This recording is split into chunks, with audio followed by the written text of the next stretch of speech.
On today's episode, I'm joined by Richard Evans. Now, he's the founder of VaVaVoom, which we're going to dig into a little bit more as we go on, and also of the company Awaken to Business. Now, he's been investing in property for 25 years. He's got 35 years of experience in working in the corporate sector. Since 2018, he's been helping other property investors and business owners to free up their time by outsourcing tasks to virtual assistants. And it's that we're going to really dive into today. So the question is this: how do entrepreneurs like us who don't have an endless supply of cash, how do we leverage the best apps, virtual assistants, automation tools and systems to scale our businesses, increase our profits and have more time to do what we love to do each day? That is the question, and this podcast will give you the answer. My name's Dr. Steve Day and this is Systemize Your Success. So it's my pleasure to welcome Rich Evans to the show. Hi, Steve. Thank you very much indeed for inviting me in. My absolute pleasure. Thanks for coming along. All right. So, I mean, we have spoken before. We're in similar sort of industries. We both work closely with virtual assistants and we're massive advocates of that. So I guess we're going to probably have quite a lot to talk about. So we should get kicked off. And where should we start? I mean, one thing that both of us, and speaking to you before, what both of us feel quite strongly about is about the Philippines and why we both chose or have chosen to not only use the Philippines but also promote that somewhere where other people should find virtual assistants. So I have my own opinions, but they're boring for the audience. So let's hear what yours are. Why do you feel the Philippines is such a great place for outsourcing work to virtual assistants and just finding staff, basically? Sure. Well, firstly, I took on a virtual assistant myself to help me with my own business, and I had heard that the Philippines was a great place to recruit virtual assistants. And a funny story, actually, I actually thought to myself, I'm not really sure about this, and I actually decided to take on two virtual assistants, one from the Philippines and another one based in the UK that could manage that virtual assistant. And after the first month, I realized that the person that I'd hired in the Philippines was far better than the manager. So I actually got rid of the UK person and just worked with the person from the Philippines. And, I have really got I've now sort of grown to really love the Philippines and Filipinos, really. They have got a really, really good work ethic. They're honest, they're loyal, they're hardworking, they want to do well, they want to be part of your business.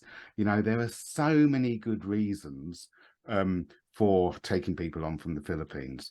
They've got this great ethic and they're very sensitive, they're nice people. They've got this wonderful nature about them. So I've got now a big team in the Philippines that are doing various different tasks for me, and there's no need for me to go anywhere else, really, because they're just such wonderful people. Yeah, I couldn't agree more. My experiences have gone from strength to strength over the years, and I'm not saying there was you can't sort of a general sweeping generalization across the entire nation. And I have had people that they weren't really committed, but I mean, it's the few and far between. It's the odd ones out are the ones that just don't actually seem properly up for it, like you just said, committing, getting involved, people that want to stick around for the long term and really add value to your company. That is the norm. And it's the exception to the rule when you find people that don't fit that. So yeah, I totally agree. And we have a very, very thorough screening process. We know how to recruit. So we get, I think last month we got 350 applications came through from one of these. And typically out of that 350, we may get 10 to 15 that may pass our screening, and then we put them through a training process, and we'll lose a few more through the training process. So we do get a lot of applications, but the ones that we end up with are really, really good. They are the superstars. Yeah, no, interesting numbers actually, because we've recently recruited for someone for ourselves internally, and similar sort of numbers. We want about 200 applicants thereabouts. I didn't actually do it myself, but I think from memory, and we got down to two after going through jumping through all the hoops, etc. And then we'll actually take two on in parallel not in the same way you did. They're actually going to be working on some trial work to actually see which one excels in the first week. And I recommend that for people who are taking their own people on sometimes. So how many, you said you had a big team. I'm interested. How many people do you actually now employ indirectly or directly in the Philippines? So we have the core team. So these are people that are doing my work, if you like, doing my admin, bookkeeping, property management, and things like that. So I've got about 22 that are on my core team. And then for clients, we've probably got 70 or 80, something like that, on top of that are doing client work. Wow. So nearly 100 assistants now. And they're not assistants, they're employees, aren't they? Just have to be based in there, or contractors, or whatever the word is. They're freelancers. Freelancers, so they work for themselves. Effectively, they're running their own business. Some of them may have 2 or 3 different clients.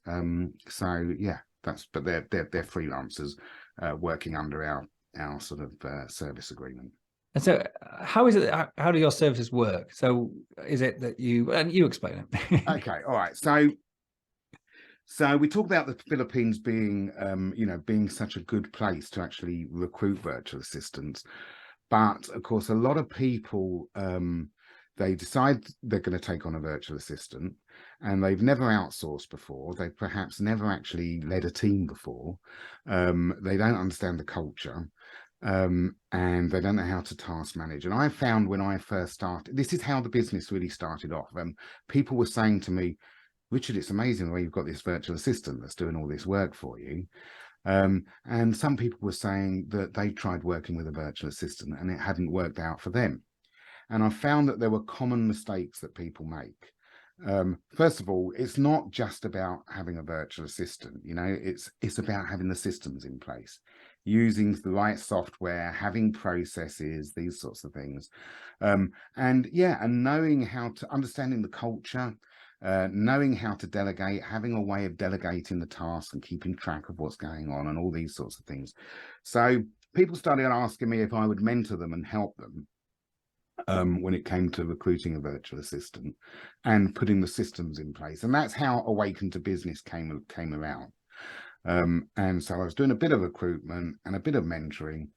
And this was only as recent, this was 2018. And over Christmas that year, I started to think to myself, there must be a way that I can come up with some kind of really, really good service where we're recruiting the VAs, we're giving them training, and we're giving some training to clients as well on how to get it right, how to avoid all these common mistakes. And that's when I came up with VaVaVoom. So VaVaVoom is not the business. Awaken to Business is the business, and VaVaVoom is the virtual assistant support and recruitment part of the company. And so this is what we do. So we recruit the virtual assistants.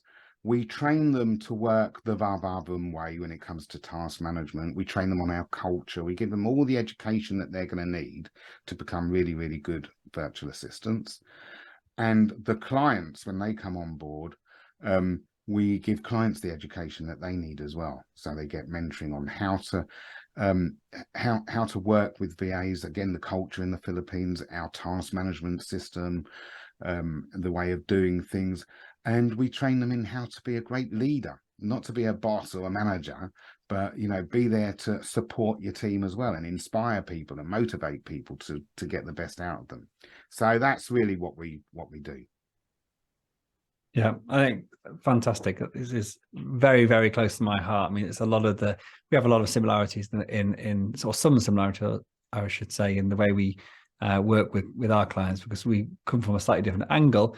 Yeah. But all those things you said, I totally agree with. And to the point that if you don't have those things in place, so if you don't have the ability to delegate and task manage people, be the leader, all those essential things you just said, I mean, those are the reasons why most people find it difficult, because they think it's just something that you get somebody and throw stuff at them in a disorganized way, and somehow that person's going to be a superstar and figure out what you actually meant.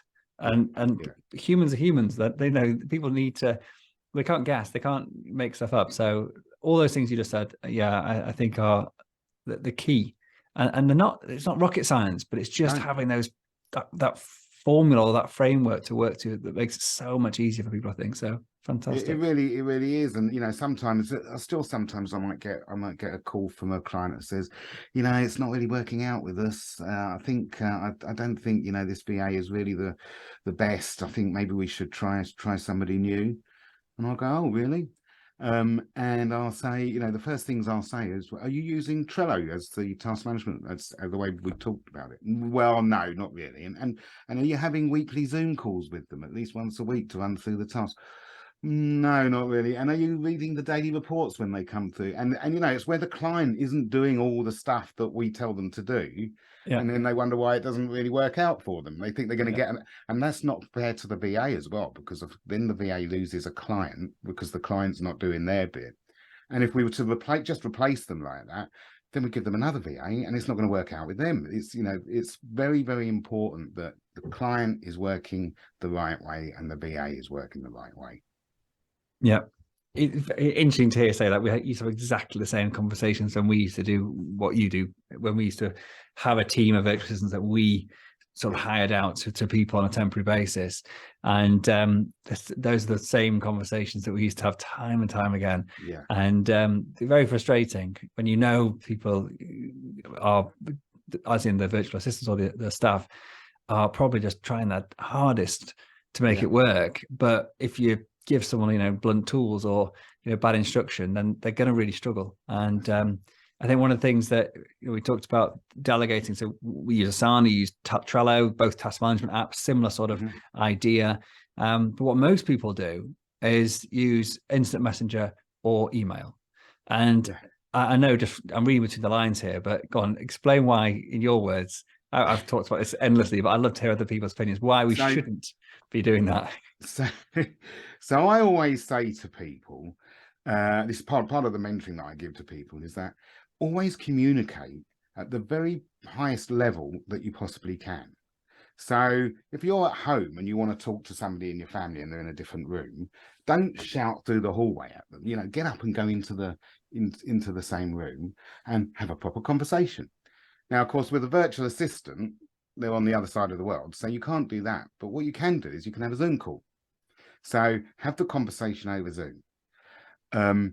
If you can't do that, perhaps because you're driving or something like that, then okay, have a voice call. And obviously you can ring anywhere free of charge, anywhere in the world. So but that's where it stops. Never, ever have a conversation on email or text.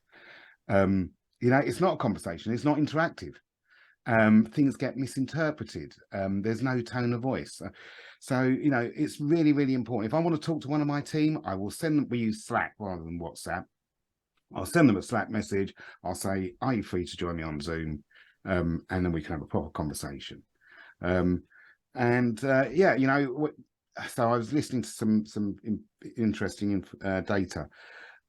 When you're communicating with somebody, 7% of the communication is in the words, in the language that you use.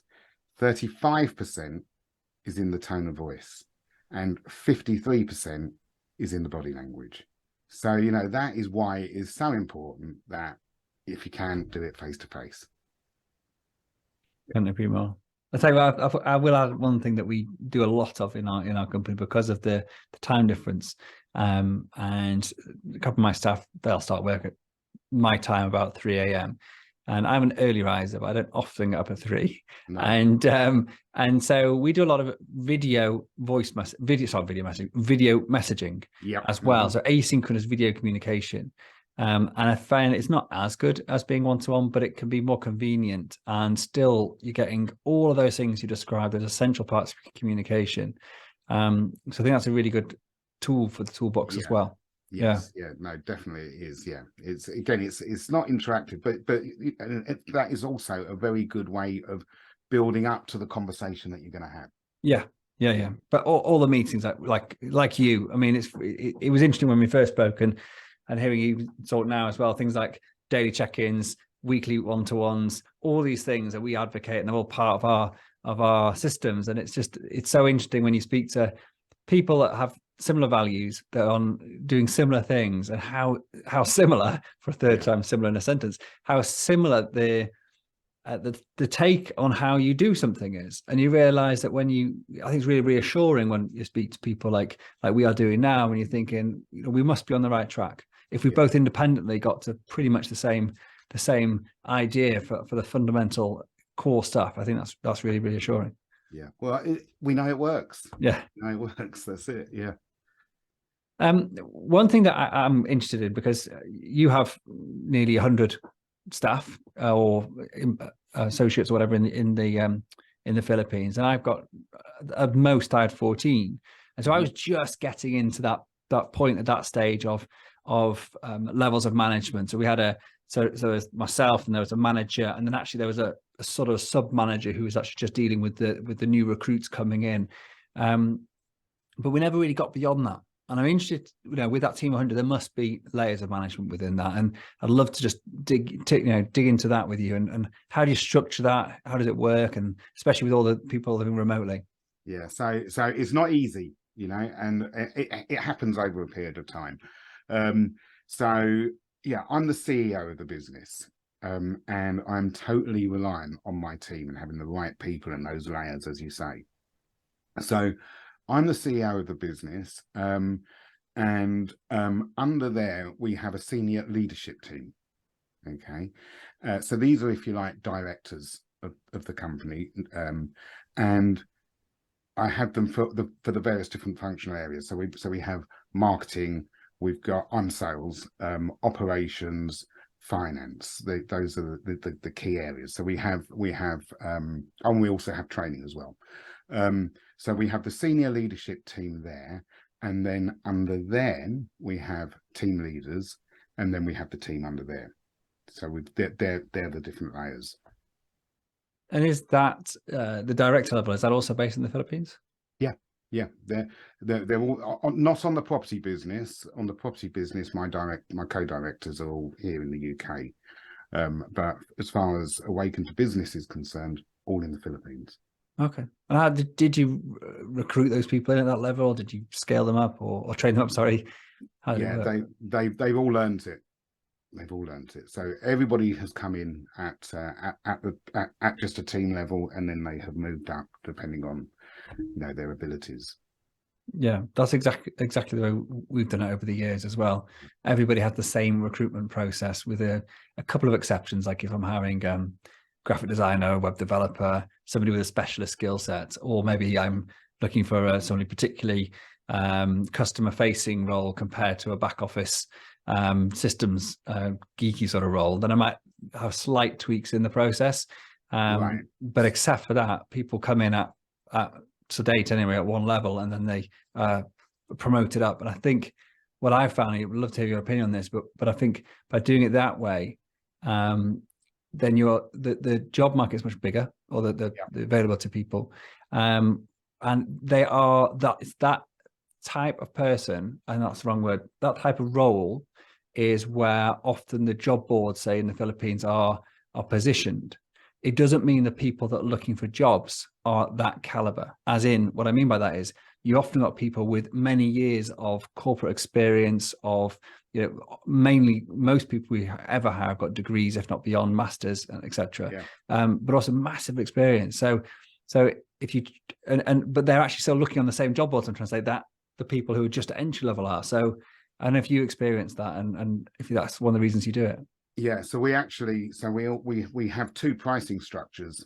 So we have the general VAs, and these are people that are doing general work, but then we have premium VAs. So these are people that have got they've got a unique skill or set of experience. So it could be that they're bookkeepers. In fact, my finance director is a qualified accountant. She's still a virtual assistant working in the Philippines, but she came in at that entry level and with that experience, and she moved up. So yeah, we do have the premium VAs, and in order to attract people that perhaps they're web developers, or they got SEO skills, or something like that, like I say, bookkeeping, then we have to pay them more in order to keep and retain those people. Yeah, there's a brilliant book, I don't know if you read it, by Donald Miller, called Business Made Simple. And it basically, it's if I can remember the phrase he talks about it, but it's something like a value-driven professional. And that's not quite the expression, but it's basically, the term is about people understanding their worth and how they add value to an organization. And it's a book that I get all my staff to read. And I think what I find when they read it is they're quite astonished I've asked them to read it, because the premise of the book is basically it's geared at both employers, as in business owners, etc., and the staff. And the idea is that you want people to be able to add massive value to your company. And like you just said then, the reason I brought this up is if you don't then reward them for the value they add, then they will get offered other jobs, or they'll realize that they're getting underpaid for the value they now add, and they will go looking for other jobs. Yeah. And so it's so important, I think, when you have people in, you may hire them as a bog standard, if that exists, an entry level assistant, but it's really important that you understand that people's value goes up over time, and just the time with the organization as well. Absolutely. And when part of our training that we give virtual assistants is mindset and, if you like, attitude training. And that is part of what we say to VAs. We say, being a virtual assistant, although you're being paid by the hour, you're not really being paid for your time. What you're really being paid for is the value that you bring to that company. And if you bring value and you're coming up with ideas and contributing, and you're foreseeing what needs to be done and you're doing it, then you've got a job for life. Nobody is ever going to get rid of somebody that provides real value. And absolutely so. And for us, it is really important that we recognize the value that people bring, and we pay them accordingly as well. So yeah, it's very, very important. Yeah, no, fantastic.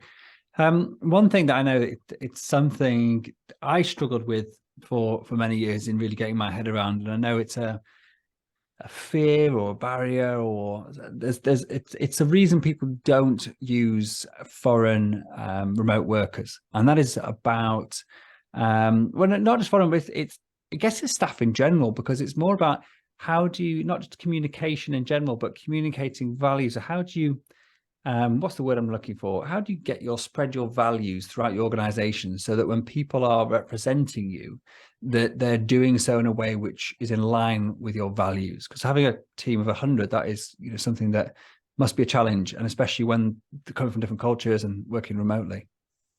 Well, I think I can demonstrate the answer to this question. If you just give me a quick second. There we go. Oh, there you go. For those of you, every time we have an internal meeting, this is the virtual background that we use. For those of you just listening on the podcast, I just want to describe exactly what Richard's just done. Go on, you can do it, Richard.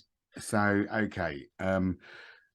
So values is so important, and no, Richard, can I just start you? Will you bring that back up? Because I thought it was absolutely brilliant, and I just want to actually describe it, because it's something I'm going to borrow, because I'm really I'm driven on values. I've talked about values lots in this podcast over the years, and or over the episodes, and very recently I talked about our company meetings being very much focused around our values, and I absolutely love what you've done here. I'm going to borrow this idea. Yeah. So what Rich has done is, on the background, his virtual background in Zoom right now, he's got his core values in a nice sort of donut shape. It's already nicely done, but the point is he's actually now displaying behind him in his company meetings his core values for everybody to see.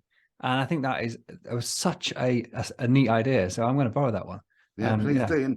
And so many people, the entrepreneurs, people running businesses, they think, it's really important that we've got our values. We know what our values are, but they don't do that other bit of it's okay having values, but you've got to communicate those values, and your values determine your company culture, how people behave.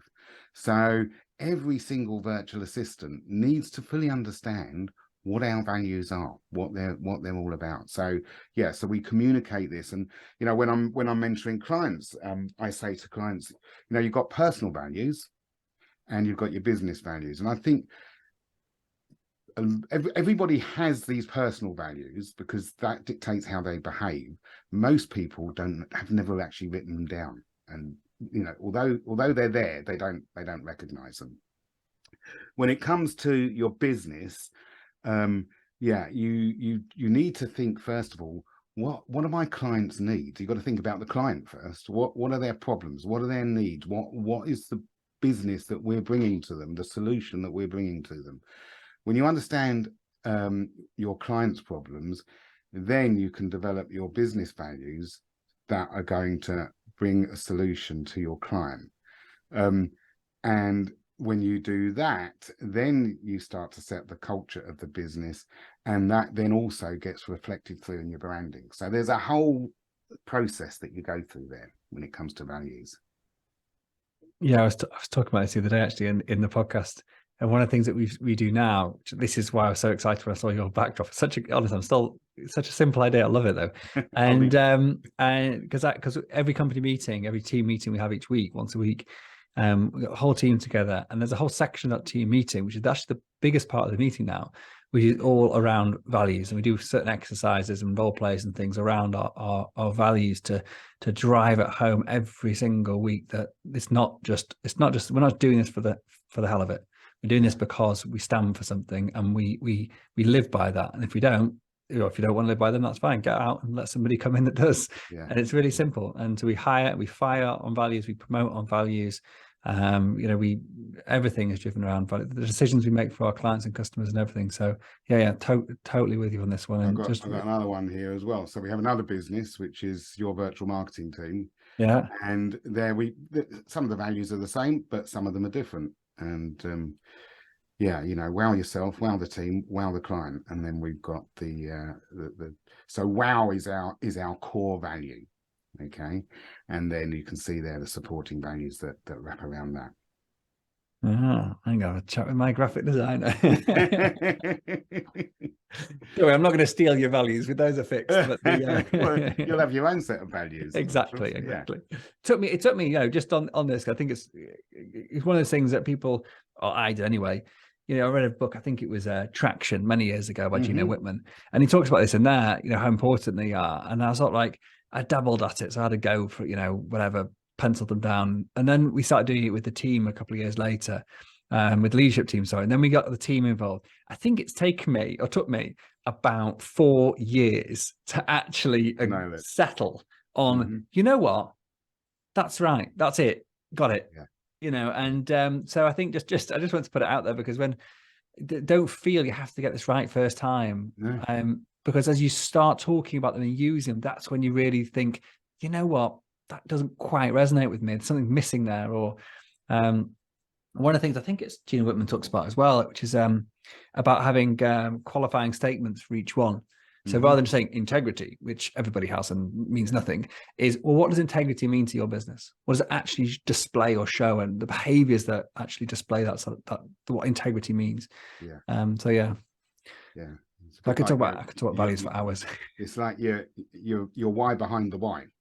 Yeah, exactly. Yeah. And there's a great book by a guy called Chet, called The Right Clients, and I've interviewed Chet on the podcast before, and I'm not going to try and pronounce his name because I can't pronounce his surname, unfortunately. But the book's called The Right Clients, and he talks a lot about values in that as well. And it's so much about when you have a business. And so we're going off for a bit of a tangent on values, but it's something I'm passionate about. And working with people who have the same values as you, as in like the people, your clients, is to me is equally important, because we've had people that, in hindsight, they probably were. I should have probably said no. Yeah. And as the years go on, I get more confident in doing that, and how we do that quite regularly, and actually push people away. I don't think it's a good fit. And because if you don't, and the reason I say this, if you work with clients, anyone listening to this, if you're a service-based industry, you work with clients, most people work with clients. If you have the option to choose, and most people do, it may not be obvious at first, but actually saying no to the wrong clients has a huge positive impact on your business, as opposed to saying yes to the wrong clients can really drag the team down. Because everybody has to adapt their behavior to fit around a client who does not share your value set, and that it has for us been really hard at times when I've missed it, or just been a bit over the years needing for money or whatever the reason is, and just taken somebody on and regretted it. So such an important thing to get right. I've been there. That's right, and in a way, it can be quite satisfying as well. when you first start up in business, you sort of any client you'll take, any client, you need the money. Yes, I've bagged another one. But then, after a period of time, and it becomes easier when you're not so desperate for clients. Recognizing that and you go, no, this client is just never going to be right for us. And it's going to have a negative impact on all the people that are going to come into contact with that client. So we do it. We'll go, actually, you'd be better off somewhere else. Yeah. I think that, in hindsight, could I go back now to when I needed the money and, desperately need the money in the early days, and you just accept somebody's like, oh yes, that's the next paycheck for my staff or whatever. And, but the impact of that is that you turn so much of your attention, your energy and your focus onto someone who's not right, that you actually miss far more opportunities, I believe. And so it is that short-term gain for long-term pain. It's the opposite way around. Is what they say. It's the benefit of experience, isn't it? That's the thing. Yeah.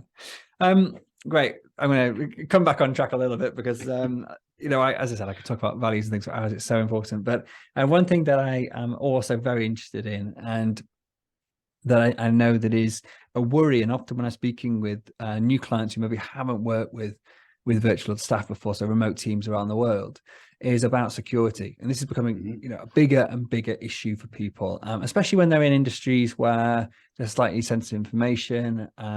People are worried about GDPR and they don't want to fall foul of it. I mean, the likelihood of most of the listeners to this, the size of businesses that we are, in the up to the sort of multiple seven figures, that's not who GDPR is really out to get.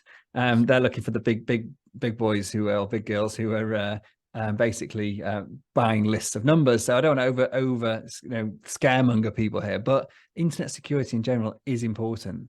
I mean, even companies like LastPass, which is a password safe, did a public announcement today saying there'd been some sort of data breach. So this stuff happens all the time, even to the big companies.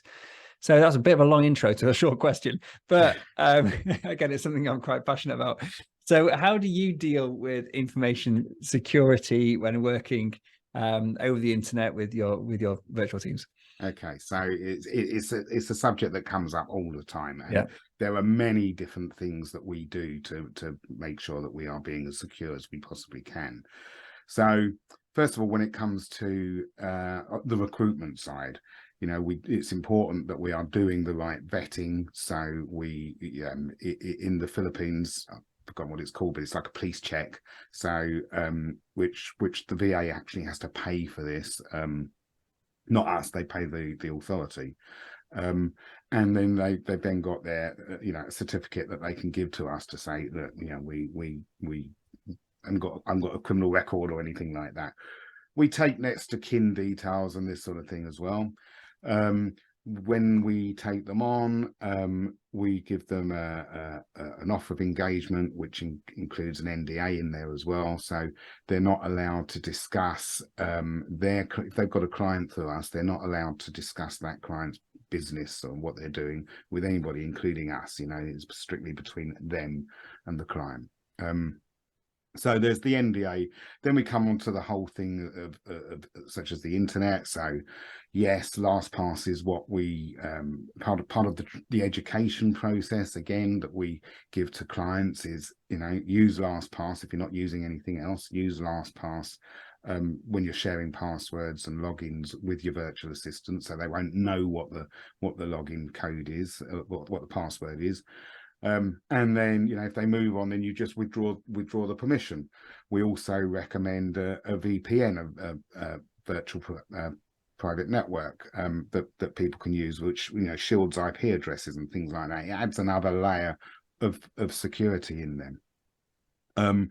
Then there's the whole GDPR. So making sure that if you're collecting email addresses that you have got they've opted in. So in fact we use a double opt-in process that we have, so that people know that by giving you their email address, they're agreeing that you're going to actually contact them by email for marketing purposes.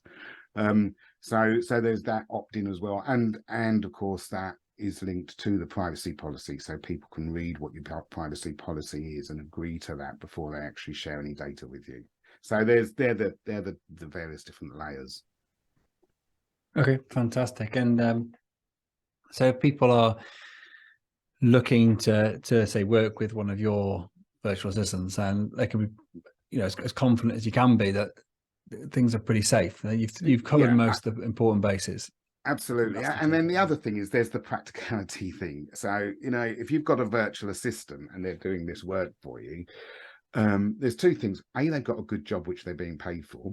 So what are they going to do with that data? What are they going to do with the information? And, you know, they're not going to sell it to anybody.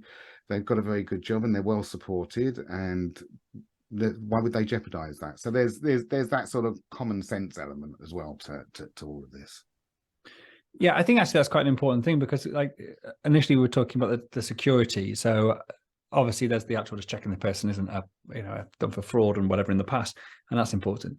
But a lot of it's about actually what other people hacking your systems, not the person you're employing.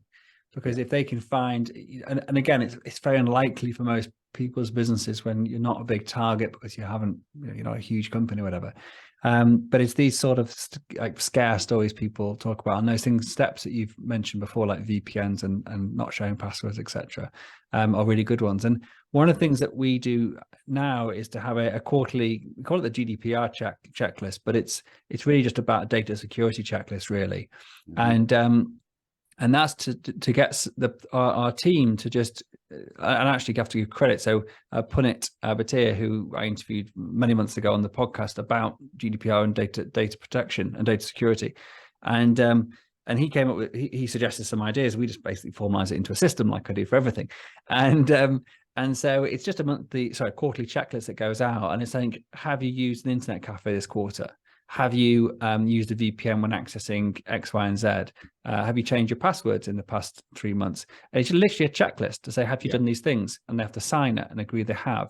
And if they haven't, it's not disciplinary at all. It's about, okay, cool. Well, let's do that now. Let's educate you more to understand why that is so important. And if nothing else, it'll prompt them once a quarter to do those things, and then just a reminder.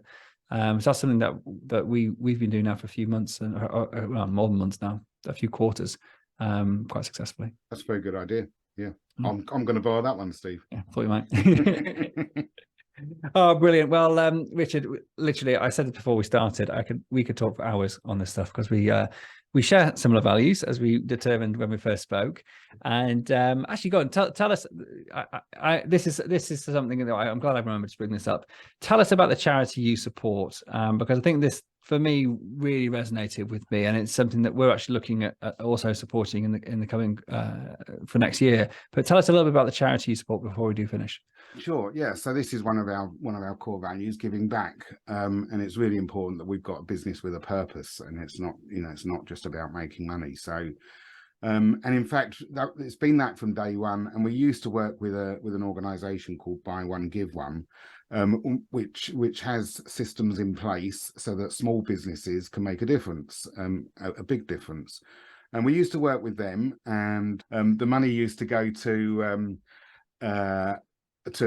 feeding children in the Philippines, but we always felt that we were a bit detached from it. We didn't really know how it was being used and what was going on.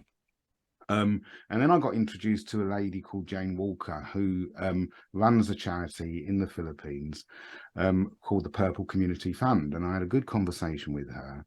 And then I found that if we actually worked with her, we could really get close to the charity and understand what was going on and meet the children and this sort of thing.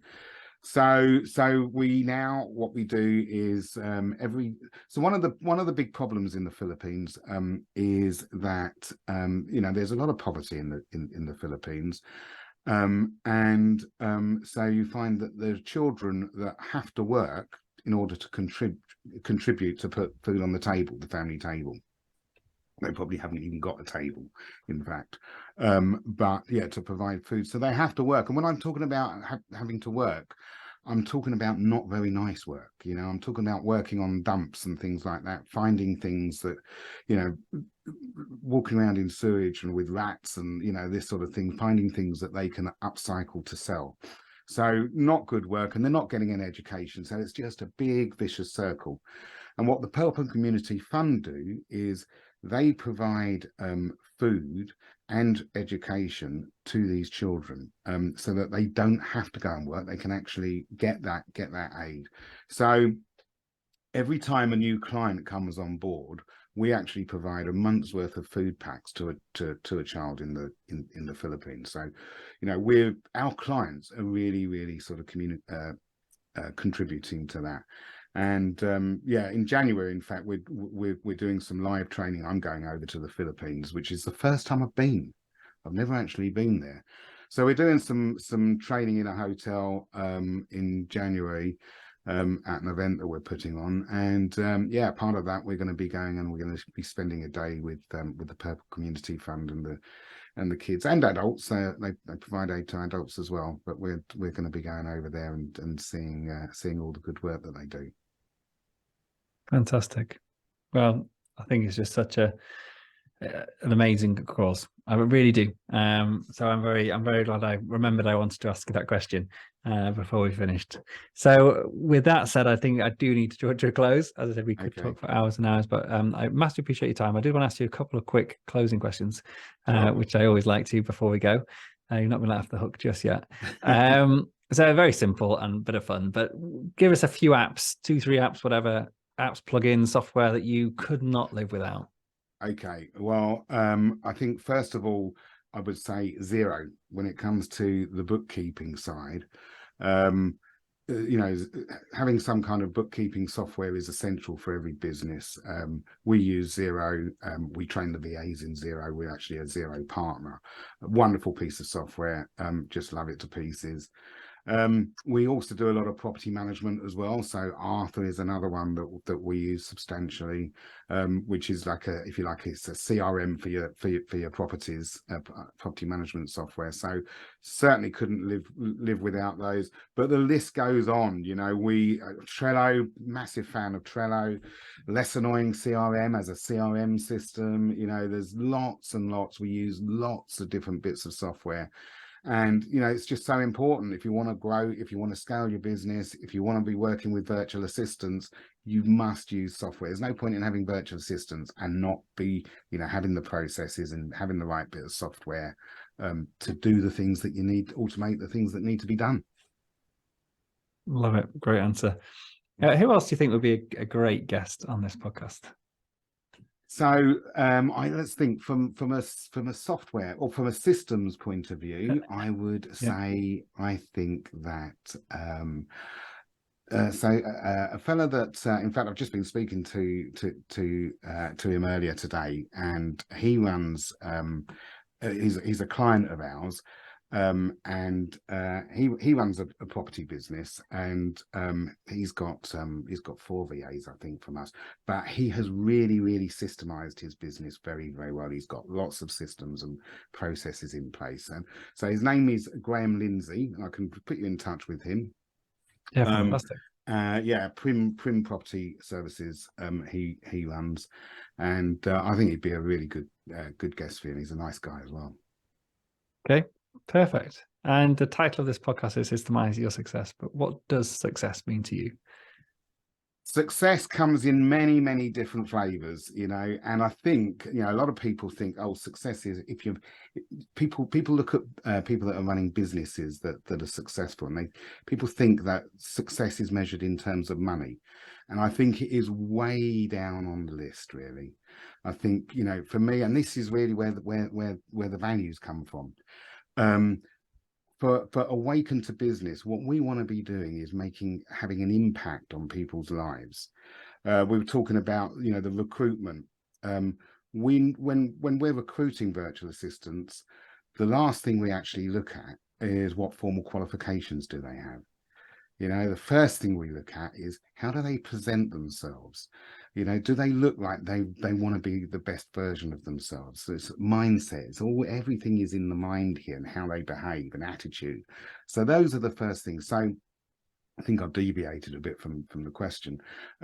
So, you know, success for us is making, having an impact on the lives of other people, you know, whether they're children that, you know, that are being looked after by Purple Community Fund, giving opportunities to the right people to become a virtual assistant and train them. And all that training, we don't charge for it. We just want to give people those opportunities. We do apprenticeships and things like that so that we can have an impact on those people's lives. With our clients, you know, this is why the core value is support. It's all about support, and that's why people are coming to us, and we want to help them grow and scale their business and achieve whatever success means to them. Great answer again. And very lastly, do you believe you can systemize your success, and why? I think if you don't systemize, you're never going to be successful. It's an essential ingredient to being successful. So, yeah, you have to systemize your success. Fantastic. Thanks, Richard. It's been a pleasure. Okay, thanks very much then, Steve.